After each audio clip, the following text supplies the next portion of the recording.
Weng, Orly, magandang umaga. Magandang umaga rin sa lahat ng nanonood at nakikinig sa inyong programa. Kahapon nakapagsimula na po kayo na makapag-distribute ng 2,000 pesos na financial assistance dito sa unang batch na mabibigyan po ng assistance sa ilalim ng Uplift Assistance Program. Ilan po yung nabigyan kahapon, Secretary?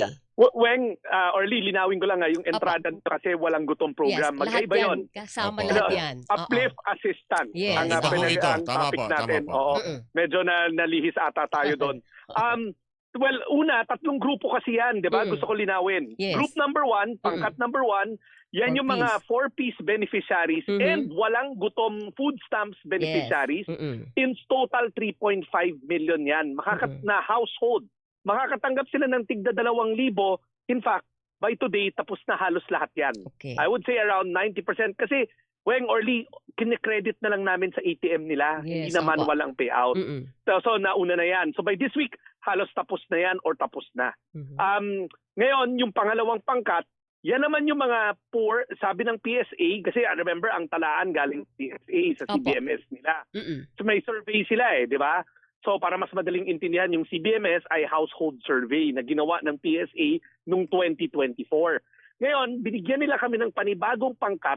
Ito yung tinatawag nila na mahihirap pero hindi 4-piece. Kasi sila yung mga wala ng anak so hindi napasok sa 4-piece. Pero mahirap sila. Hindi sila kumikita ang range ng kinikita nila 13,000 to 17,000 pesos. Tapos, hello? Opo, go ahead, sir. Opo. Yes, sir. Kumuha rin tayo, binigyan pa nila tayo na near poor kung tawagin. Sila naman yung mga, kumbaga, yung poverty line, 13,000. Tinaasan nila ng 25% pa. Ibig sabihin yung mga kumikita ng within 25% of the poverty line. So mga 17,000 yan.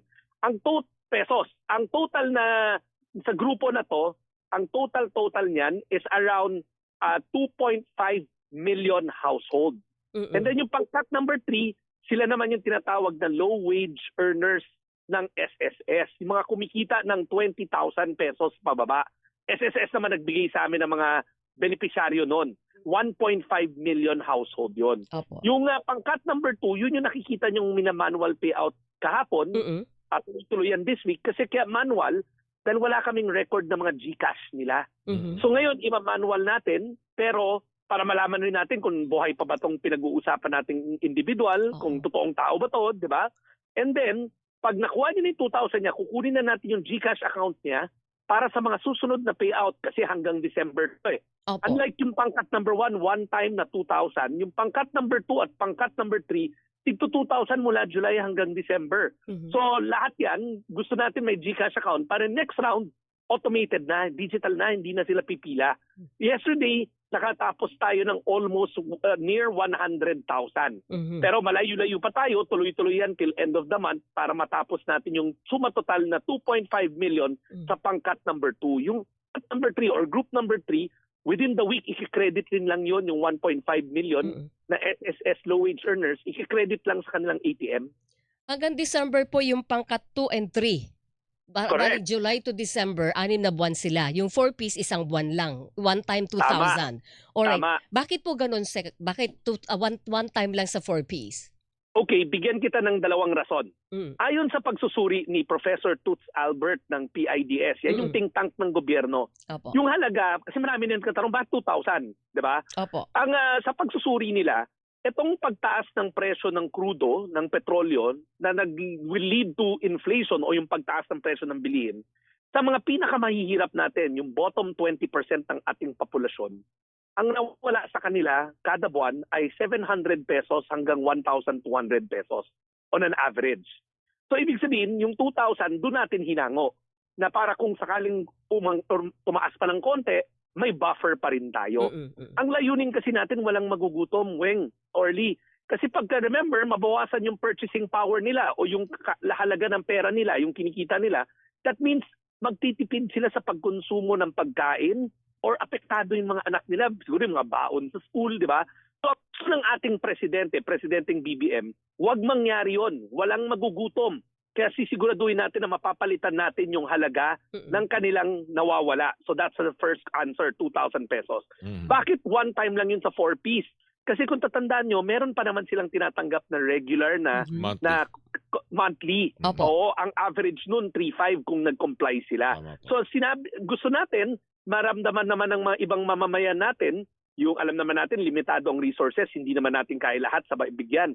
So para naman maramdaman nung near poor, yung low wage earners, ito yung mga lagi nyo narinig na bakit naman kami nagbabayad din kami ng buwis pero hirap pa rin kami pero hindi kami nakakatanggap ng kahit anong tulong. Sila naman ngayon yung makakatanggap ng tulong. Okay. Go ahead, Earl.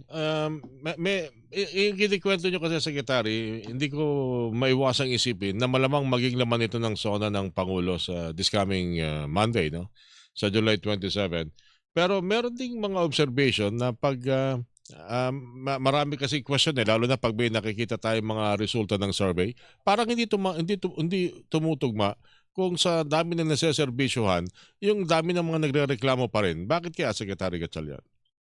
Orly, hindi ako statistician, pero syempre we also have to remember, itong programa na to, malawak siya. Malawak siya, 7.5 million na pamilya ang mapoprotektahan. Sa katunayan, sabi nga ng mga akadim sa PIDS, pag hindi tayo kikilos, alam mo, wala tayong gagawin, sa 7.5 million na yan, 1.2 million yung lulubog lalo sa kahirapan.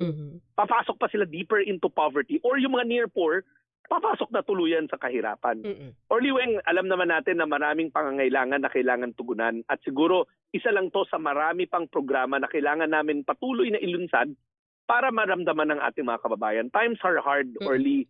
Weng, hindi man ako direct, apektado rin ako, pero ako naman mas may sweldo naman ako. Opo. Pero alam ko, pag umuwi ako sa amin sa Valenzuela, nakipagkwentuhan ako sa mga mamamayan, dati ako mayor doon, talaga mahirap ang buhay. Opo. And alam natin na, kumbaga, itong 2,000 pesos, makakatulong, pero alam natin may iba pa sanang, mas marami pa silang pangangailangan. Okay, kasi So, pag nagsusurvey, you have to remember, self-rated yun doon ako patungo, yung nararamdaman nila, di ba? Secretary, kasi ang dami na nating ayuda program, hindi ba? So ang tanong ng iba ay, wala bang mas hindi yung pangmatagalan para hindi po palaging ayuda ang naibibigay daw po ng government? Or mahirap bang maramdaman yun yung pag halimbawa naglatag tayo ng anti-poverty program na pangmatagalan kesa doon sa magbigay tayo ng ayuda na right there and then matatanggap nila ang 2,000 pesos? When you have to remember two things also. Una, ang pangalan ng departamento namin, social welfare. Opo. Lahat ng bansa, dapat ang huling sandigan sa krisis ay ang gobyerno. Kahit naman sa US, alam nyo, meron din silang social welfare. Obligasyon ng pamahalaan na tumulong sa kanyang mamamayan sa oras ng kagipitan. So gusto ko lang linawin na walang masama sa opinion ko na may social welfare. Pero tatandaan nyo, may apelido rin kami, development. When lagi lang kasi napapansin, ang tawag na nga sa akin minsan, Secretary of Social Welfare. Kasi sabi ko may apelido yung departamento, Social Development. O yung development, Weng, pang matagalan yun. Yun yung mga programa para mailabas sila sa kahirapan. Pero admittedly, matagalan rin, kumbaga long run yun. Halimbawa, bigyan kita ng example, yung 4Ps, akala ng tao ayuda yan. Hindi.